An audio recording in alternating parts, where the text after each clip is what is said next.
of what's happened so far.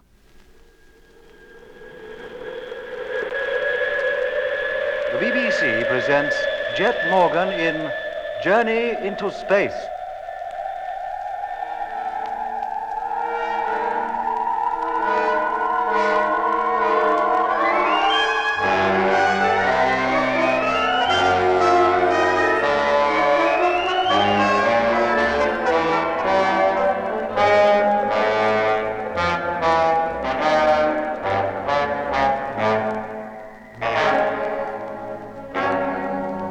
Jet, Lemmy, and I had headed across the southwestern half of the Great Argier Desert in pursuit of the mysterious ship in which we believed the rest of the crew of number 2 and Mitch, our chief engineer, were held prisoner.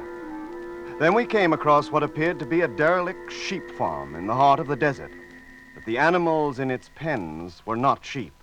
In fact, they were unlike any animals we had ever seen on Earth. We then saw a man disappear into the derelict house. A man who had a beetle-like creature as his companion instead of a dog. We decided to investigate the house. Much to our surprise, we found Mitch sleeping in one of the rooms. A changed Mitch who no longer needed a helmet to breathe and who thought he was back on Earth, in Australia. When we tried to persuade him to return to the trucks with us, he attacked Jet and made a hole in his helmet. Lemmy, that curtain. Bring it over here, quick. Yes, Doc. What are you going to do? Stuff that hole with it, Jet. It'll stop the leak enough for you to get back to the truck anyway. Here you are, Doc. Right. Okay, Jet. Bend your head forward. Uh-huh. That's it. Now. What is it, Doc? This fabric, it breaks up into little pieces like it was rotten. You mean you can't use it? Lemmy, on the bed, the sheepskins, whatever they are, bring some of those. Yes, Doc. Hang on, Jet. One of those should do the trick temporarily anyway. Do you feel all right? Yeah, for the moment. But I must be losing oodles of gas. Here you are. Thanks. That's more like it.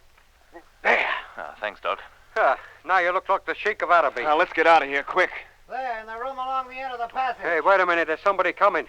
It's the geezer what owns the Beetle. And the men from out of the ship. The window. We can get out of there. Yes, come on. There's somebody out there and we're trapped. All right. We'll have to fight our way out. And risk all our helmets being punctured? So what else can we do? Stay where you are. Oh. Well, it's pretty obvious what else we can do. Nothing. They're here. That's them, Doc. Appeared from nowhere, frightened the wits out of my wife, and then began to search the house without so much as a by your leave. I see. Now, who are you?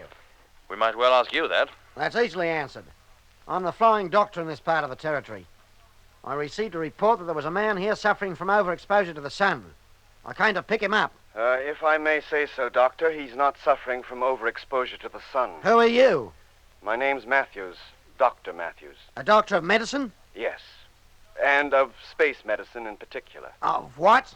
Space. Astronautics. Well, that's a branch of medicine I never heard of.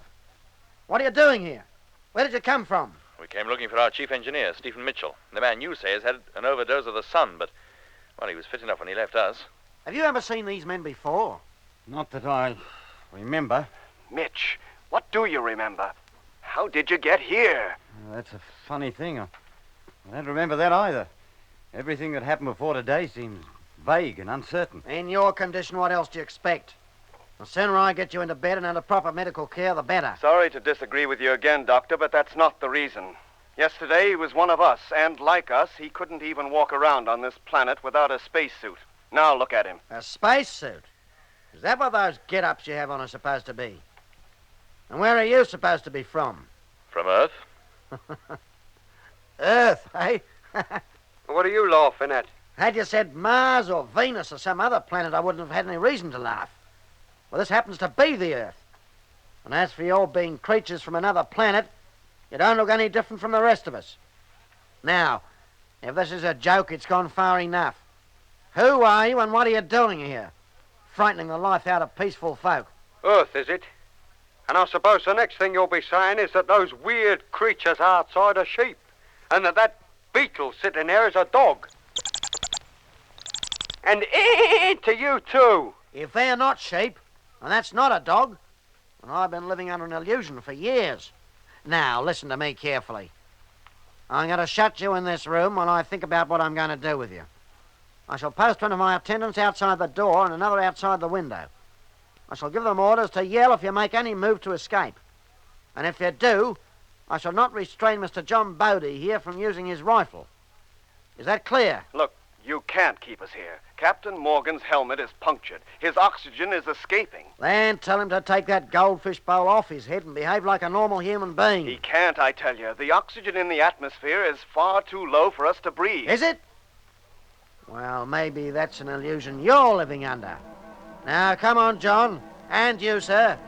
We'll leave them here to think things over for a bit.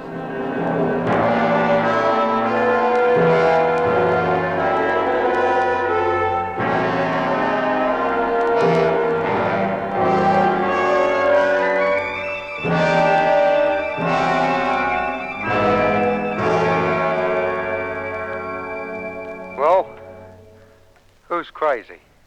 Us or them? Not us, Lemmy. Not for one moment must you imagine it's us. Well, it's me then. He said we're on Earth, and he and that sheep farmer and Mitch act exactly as though they was. I can't even be sure that even you and Doc are what you seem anymore. Take it easy, Lemmy. We're all in this together. What is the explanation of it, Doc? What does it all mean? Well, let's begin by assuming that we are mentally stable anyway.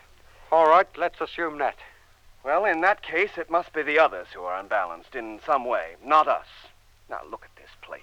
It's ancient, derelict, and in a state of decay, with pieces of some tough, fibrous material knocked together to resemble furniture. And apparently these people and Mitch believe it is furniture. To them, this place is a comfortable home. And those animals outside are sheep. That beetle-like creature, a dog. But what does all that add up to? To this, Lemmy. As far as these people are concerned, things are not all that they seem. They think they live normal earthly lives surrounded by normal earthly animals on a cattle station in the Australian bush. But, Doc, where did they come from in the first place? We can only conclude they came from Earth, Lemmy, as Whitaker did. That having been brought here and made to think they are still back on Earth, they carry on exactly the life that they were leading before they left Earth. And when did they leave it? Goodness knows. Probably years ago. Before you and I were born, as Whitaker did. Yes, Doc, but who brought them up here? And what for? Why go to all the trouble of conditioning them merely so they can then induce them to believe they're back on Earth anyway? What's the point? We may never know the answer to that one, Jet. Fact is, up to now, they've had to go down to Earth to pick up their victims. But we have come to them. And now we're here. They intend to keep us. And never let us go back? Probably. Oh, blimey. They already have Dobson and Harding, and now, apparently, they have Mitch. And we're the next on the list. That's why this so-called flying doctor's come. The next thing we know, he'll be hypnotizing us, and that will be our lot. No, Lemmy, I don't think so. How do you mean? No, he's just as bewildered about us as that farmer is. I honestly think he believes himself to be down on Earth, and that, to him, we are the peculiar ones. Well, he's going to have a hard job figuring out how we got here. Mitch, too, for that matter. Well, you'll probably conclude that Mitch is a dingo hunter or a gold seeker who lost his memory, but what do you make of us? I don't know. It's my guess he'll report it to somebody. Well, who? Well, I'd give a lot to know, Jet. He'll probably be under the impression that he's reporting our case to the police or some other authority. But it'll be only an impression, you mean? Hmm. In actual fact, he'll be reporting to the people who conditioned Mitch, and are probably going to try to condition us. That's right. And then? Well, that remains to be seen. They might come and get us. Well, they might, Lemmy. But I'm hoping by the time they get around to it, we'll have figured out some way to get away from here and back to those trucks. You gotta hope. We must get you back, Jet. I don't know how much oxygen is escaping from your suit, but it must be considerable. Unless we get back to the truck soon, your chances of survival are going to be very slim.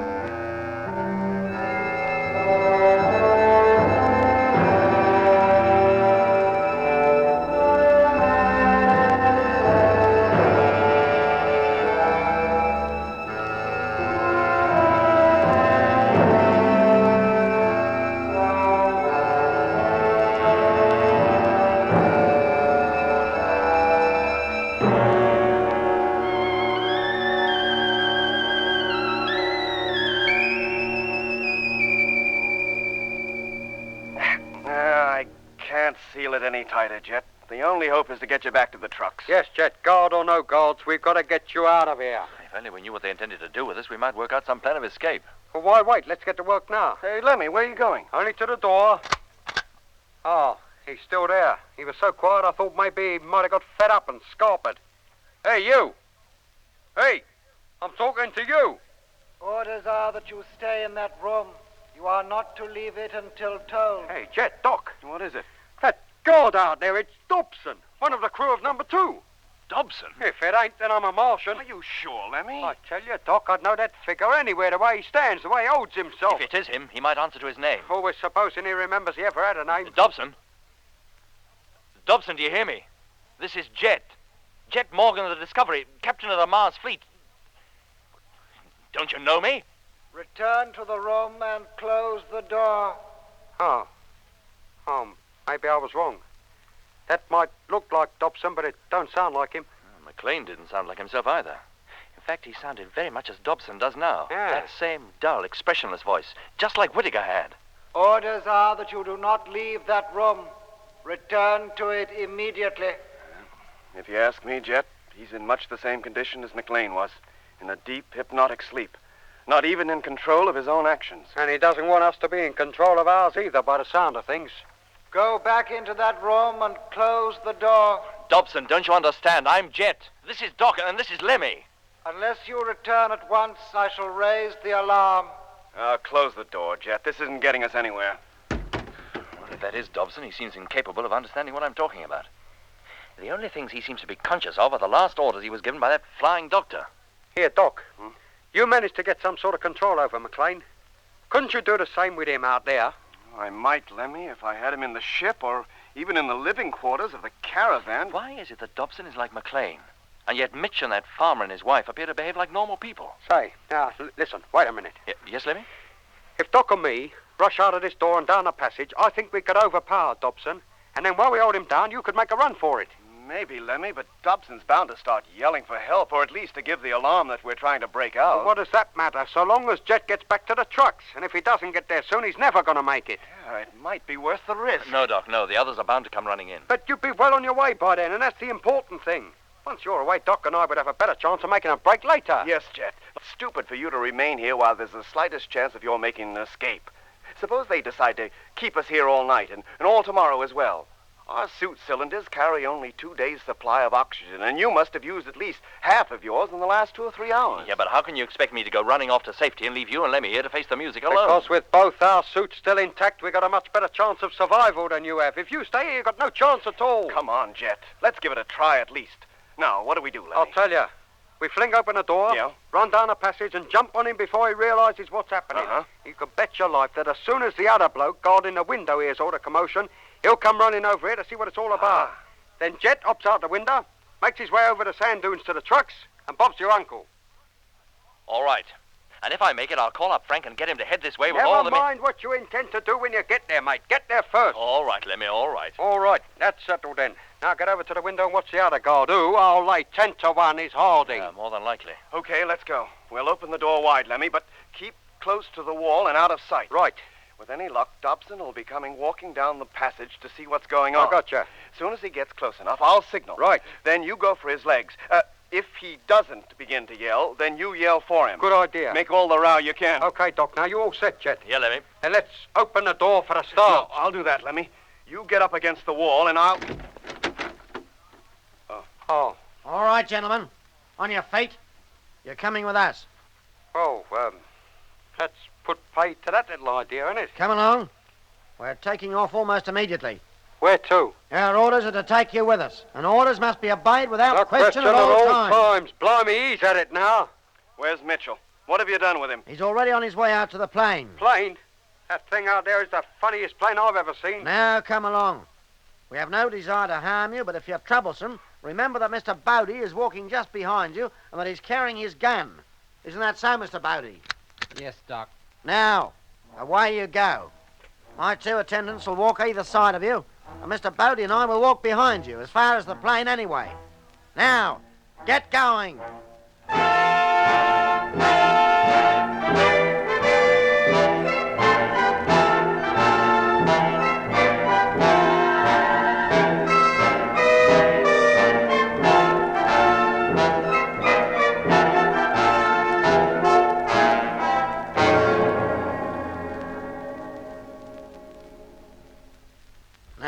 towards the plane and climb aboard. A plane, he calls it. All my life I should meet such people. Get going. Don't talk so much. Lemmy, Jet. Yeah? Jet, this is the chance for you to make a break. With 2 zombies on each side of us and that sheep farmer and his rifle directed behind us, what are you talking Keep your voice down, Lemmy. Yes, Jet. Listen, you two, we haven't much time. In a minute, the house will be directly between us and the trucks. As soon as we get halfway to that sphere. Now, come on. Keep going. What are you stopping for? I feel all weak. I think I'm going to faint. Faint, is it? I feel all dizzy. Now, go on. The others are leaving us behind. I can't, I tell you. I can't walk another step. I must sit down and... Oh. He's fallen down. He must have fainted. Okay, Doc, this is it. You ready? Yeah, Jet. Well, what's happening? What's the matter with Lemmy? Keep walking towards the plane. Lemmy, are you ill? Do you hear me? I said keep going. Not before we know what's wrong with Lemmy. John, give me that rifle. Hey, Oh, no, you don't. hey, what are you doing? Oh, run for it. Run for it, Jet. Go on. Okay, Doc, here I go. Hey, come back here. Come back. Not so fast, mister. I ain't so ill as I look. Why, you? Hold him, Lemmy. Hold him down. I'm doing my best, Doc. Stop him, John. Stop him. Shoot if you have to. I certainly will. Oh! That's it, Doc. Boy, give it to him. That's... That's so good. The quickest way back. Over the fence and through the sheep. Out of my way. Go on now. Thank goodness they don't attack me. Now, over the sand dune, down the other side. Hello, Jet. Can you hear me? Yes, Doc. I'm just clear of those peculiar sheep. If you can hold out a bit longer, I'll make it. Yeah, go on, Jet. Oh! What is it, Doc? The farmer, he slipped from my grasp. He's picked up the rifle and he's heading after you. Oh, he'd have to be a pretty good shot to hit me now. I've got a flying start. All right, Lemmy. That's it. The fight's over. Yes, Doc. Well, mate, you can get up. And there's no use going on at me like that. Yes. We'll go to the plane, as you call it. No. We won't give you no more trouble. Lemmy, what's he saying? All I can hear is you and Doc. Don't you worry, Jet boy. We'll look after ourselves. Good luck, Jet. Hope you make it. But what about you, Doc? And Lemmy, what am I... Hey, what was that? The farmer, he's shooting at me. Oh, blimey. But from a long distance. In a minute, I'll be over the dune, out of his sight. There. I'm descending the other side now. Are the truck's still there, Jet? Yes, Doc. Then go on, boy. Alongside the trucks now. And opening the door. The farmer's on top of the dune. He's shooting at me again. Then get inside, Jet. And quick. Don't you worry. I'm already in. Closing the door again. I made it, Lemmy. Did you hear, Doc? I made it. Good for you, Jet. How about you? We're walking towards the sphere again. In fact, we're almost up to its door.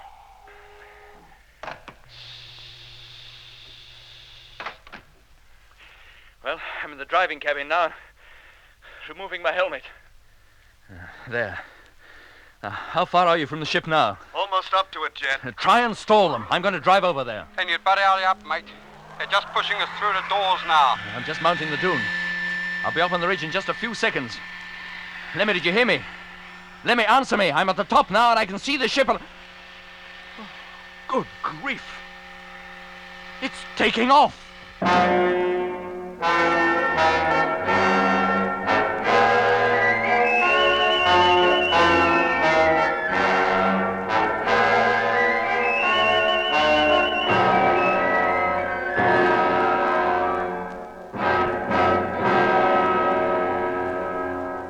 Dobson and Harding once more on either side of us, and the so-called flying doctor backed up by the sheep farmer and his rifle behind us.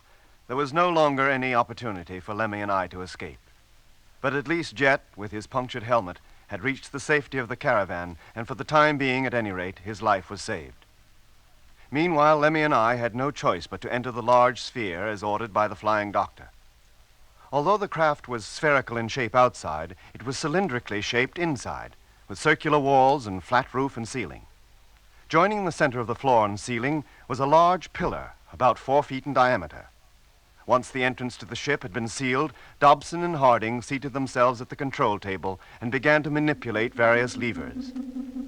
Almost immediately, a deep, almost musical vibration started up beneath our feet, and we felt the ship take off. A few moments later, the doctor came over to where Lemmy and I were standing near the pillar in the center of the cabin. Dobson, open the door to the upper cabin, will you?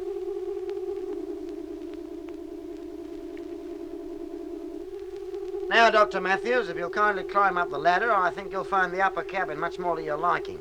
And you, Mr. Barnet. What, me? Go up there? That's what I said, didn't I? But what about Mitch? He's one of us. Where's he going? He's stopping down here with me. Oh, he is he?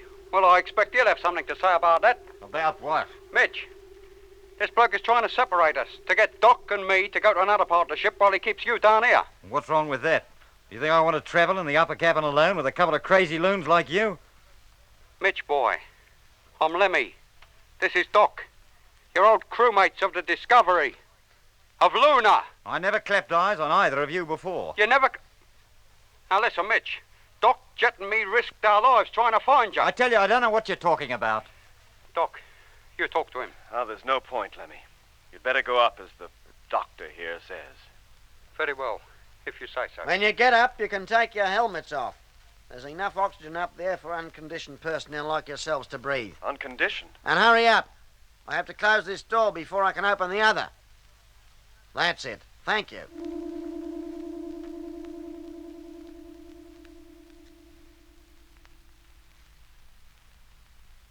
Take your helmet off, Lemmy. He was right. We can breathe. That flying doctor down below knows more about us than he cares to admit. Hey, Lemmy, your helmet. Take it off. Go on. Yes, Doc. And there's no need to make a thing of it. The atmosphere is okay, I tell you. I've been breathing it for the last 5 minutes. Oh. Well, what is going on, Doc? What are those Martians trying to do to us? Send us crackers? And are they Martians, Doc? And are we still on Mars? I'm so confused, I just don't know where I am anymore. Lemmy, come over here. Look out of this porthole. There.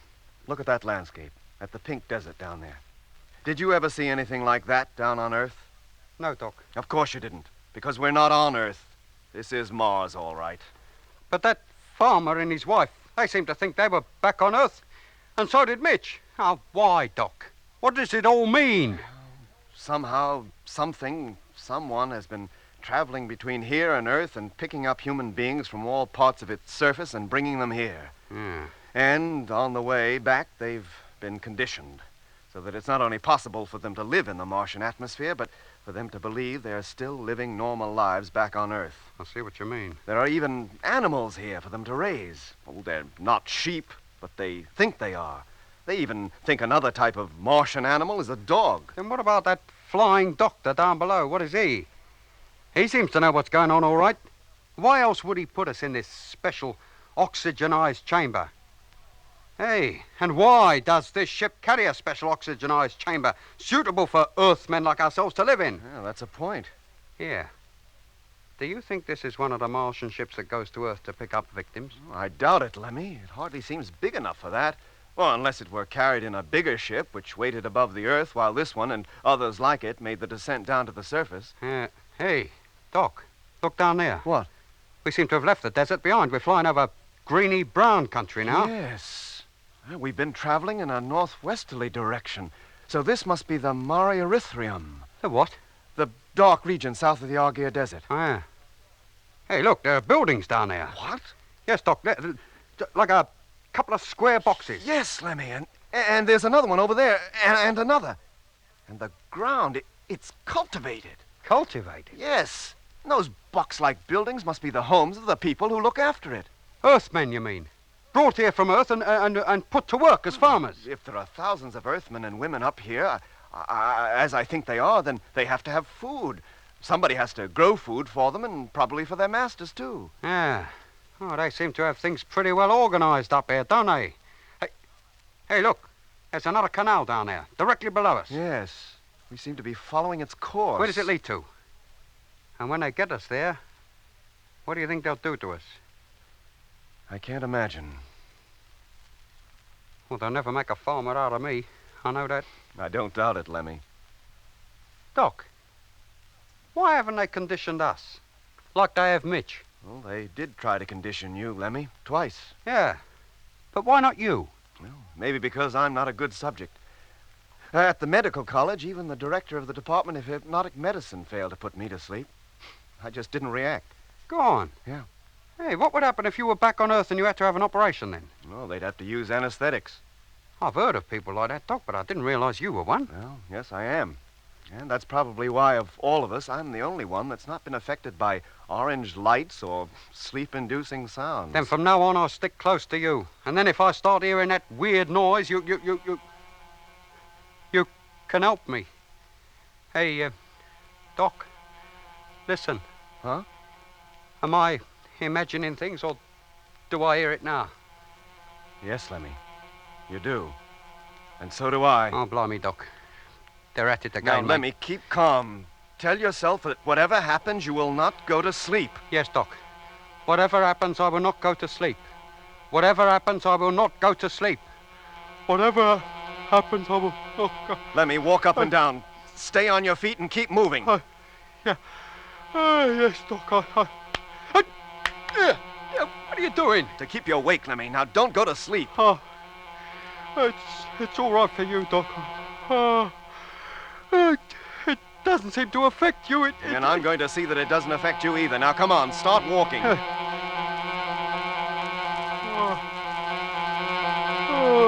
on, Lemmy. It can't go on forever. You'll beat it if you try. No, Doc, I can't.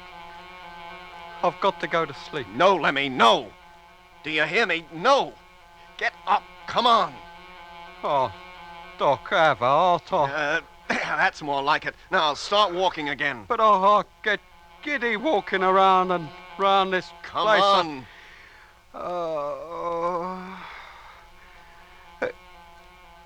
Oh. Feeling better? Yes, Doc. Oh, I think so. That noise seems to be going here. It's dying away. Well, keep moving just the same. Yes, Doc. And I don't feel half so tired now. Good. I think you'll beat it, Lemmy. It didn't work this time, did it? No, Doc. It had no effect on me at all. Well, I wouldn't go that far. Oh, I'm immune, like you. Now, Doc, now what did I tell you? All you need is willpower. Calm down, Lemmy. I'll show 'em. Lemmy. Try and make a Whitaker out of me, would they? Lemmy. Yes, Doc? I think we're going to land. I'm sure we are. Come on over to the window. There. Now, what did I tell you? Crikey, Doc. The Eye of Mars. Huh? The place where lots of the canals meet at one point. Like the spokes of a wheel. But when we looked at it through the televiewer a couple of weeks before we got here, it looked just like an eye. It's the Lacus Solis, Lemmy. The Lake of the Sun. Why are they bringing us here? How should I know? Hey, wait a minute. Look down there on that oasis. The green patch. Another city, but a huge one. Much bigger than the one you got lost in. And there's no doubt about it, Lemmy. This is where we're landing. And what happens to us now? And what about Jet?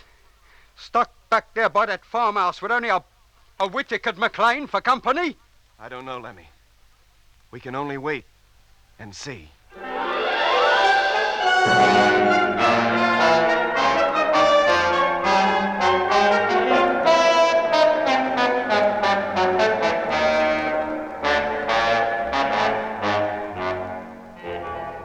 In episode 17 of Journey into Space, you heard Andrew Foulds as Jet Morgan, David Kossoff as Lemmy, Guy Kingsley Pointer as Doc, Bruce Beebe as Mitch, and with David Jacobs and John Cazabon. The orchestra was conducted by Van Phillips, who also composed the music.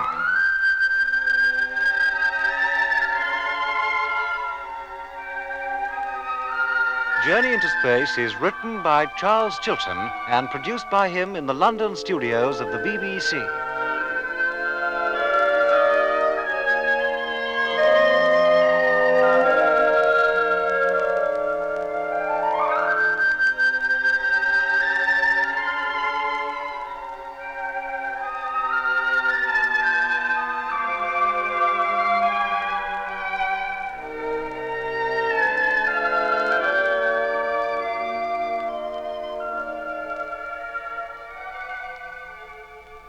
Tomorrow, Frank arranges a hookup with the authorities on Earth, but will he get through? We'll find out then. This is BBC Radio 4 Extra.